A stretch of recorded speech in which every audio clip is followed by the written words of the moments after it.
processo que passa o fogo dos estágios, né?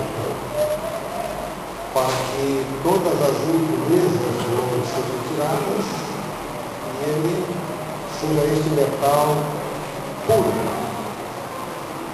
E há um símbolo neste processo, de que a vida conjugal, o relacionamento entre marido e mulher, requer também pureza, fidelidade. A Bíblia diz: bem-aventurado o leito sem mal, onde há fidelidade e amor.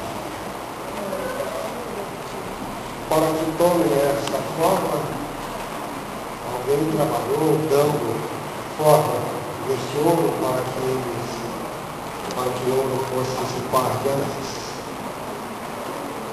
Deus tem trabalhado no coração de vocês para que haja essa forma hoje. Servos, crentes, homem, este amor que para conosco. Então eu quero que neste momento marche segue este amor que declara no seu coração ter por ganhar a sua esposa, o dedo animado do seu amor acima da sua vida.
Buscamos